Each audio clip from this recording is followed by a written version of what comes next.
안녕하세요. 뚱뚱한 필라테스 강사 뚱필입니다. 오늘은 견갑거근에 대해서 얘기해 보도록 하겠습니다. 견갑거근, 일명 어깨 올림근, 리베이터 스캐퓰러라고 얘기합니다. 여기에서 리베이터는 엘리베이터 할 때 그 엘리베이터인데 상승시킨다, 올린다라는 뜻입니다. 그래서 스캐퓰라, 견갑골을 올려주는 근육이라고 해서 견갑거근이라고 얘기하고 있습니다. 어깨를 올려준다고 할 때 전제 조건이 하나 따릅니다. 그 전제 조건은 머리가 고정되어 있어야 한다는 거죠.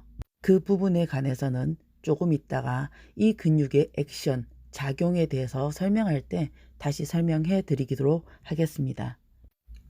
오리진, 즉 기시점은 상위 4개의 경추, 횡돌기, 즉 가로돌기에 있습니다. 다시 말해서 C1에서 C4까지의 가로돌기에 있다는 소리입니다. 인설션, 정지점은 위쪽 각에서 견갑 끝까지 견갑골의 내측면에 있습니다. 이렇게 설명을 하면 보통 선생님들께서는 잘 이해가 되지 않는다고 얘기하십니다. 그럼 다시 풀어서 설명을 해드릴게요. 견갑골에는 3개의 모서리가 있다고 그랬죠. 이 3개의 모서리 중에 첫 번째 안쪽에 있는 모서리, 내측 모서리 쪽에서 그 다음에 뒤쪽에 보시면 견갑극이라고 해서 툭 튀어나온 부분이 있다고 얘기를 했어요. 그 툭 튀어나온 부분을 기준으로 옆으로 선을 그어보세요. 다 그렸으면 견갑골의 각 중에서 위쪽 각을 짚어보세요. 이렇게 지점들이 연결되었으면 다시 설명을 해보겠습니다.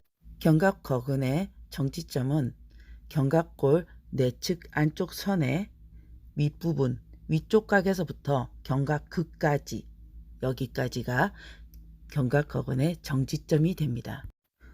오리진과 인설션을 선으로 연결해 보겠습니다.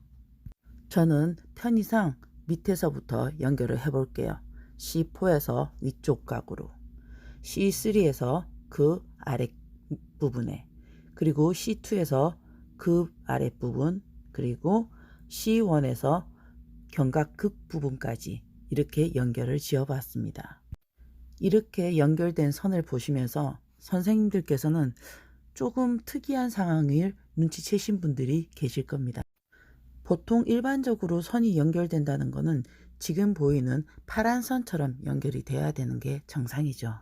그렇지만 우리의 견갑거근은 우리가 심심할까봐 절대 그렇게 일반적인 법칙을 따르지는 않습니다. 그럼 왜일까요?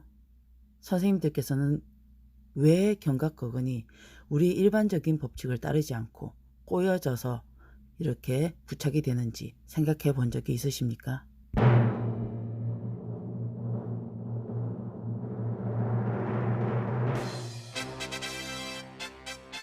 이는 근육이 수축이 되었다가 되돌아올 때 되돌아오는 탄성의 힘을 더 높이기 위해서라고 얘기를 하고 있습니다. 다음은 견갑거근의 작용에 대해서 알아보겠습니다.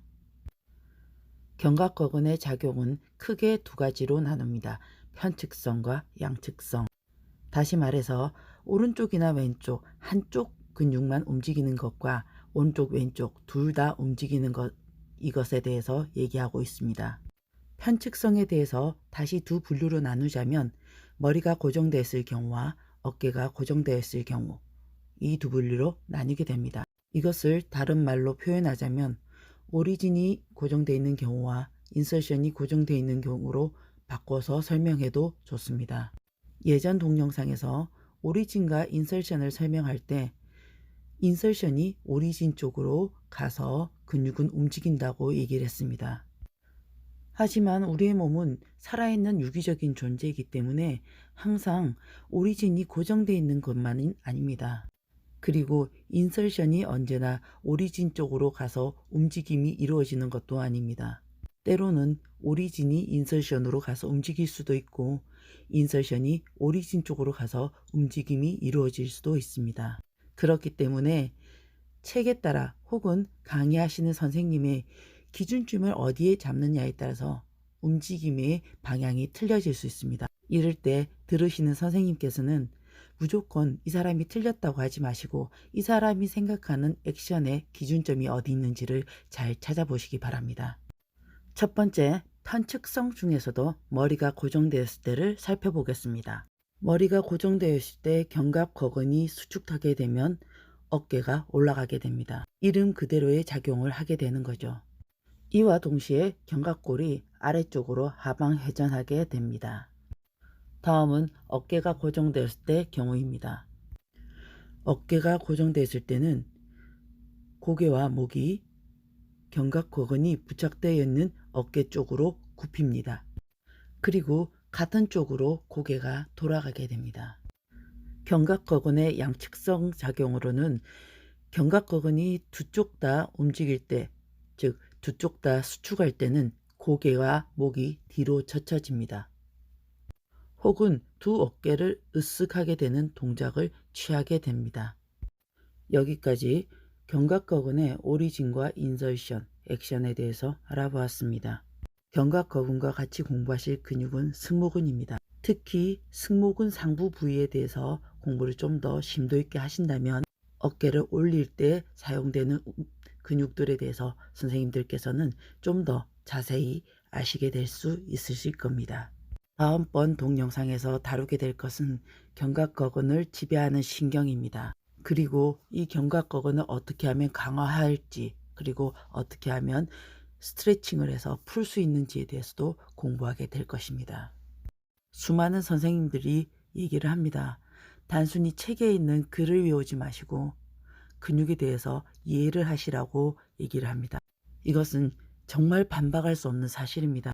우리 몸을 알아간다는 것, 그리고 근육에 대해서 알아간다는 것은 단순히 그림으로서, 책을로서, 글로서 알아가는 것이 아니라 우리가 직접 체험을 하고 머리로서 3D로 돌려보고 이쪽 여러 가지 방향에서, 여러 가지 측면에서, 여러 가지 축에서 생각을 해보시고 이해하시는 것들이 정말 중요합니다. 단순히 유명한 학자가 쓴 그 책을 읽고 외우시고 한다고 해서 선생님들께서는 훌륭한 PT 트레이너나 필라테스 강사가 될 수는 없습니다. 그렇다고 제가 지금 훌륭한 필라테스 강사라든가 아니면 훌륭한 운동 처방사라고 얘기를 하는 것은 아닙니다. 단지 여러분들보다 조금 더 고민을 했고 지금도 고민을 하고 있는 한 사람의 운동 처방사로서 그리고 선배로서 드릴 수 있는 조언이기 때문에 이렇게 말씀드리는 겁니다. 이상 여기까지 뚱뚱한 필라테스 강사 뚱필이었습니다. 감사합니다.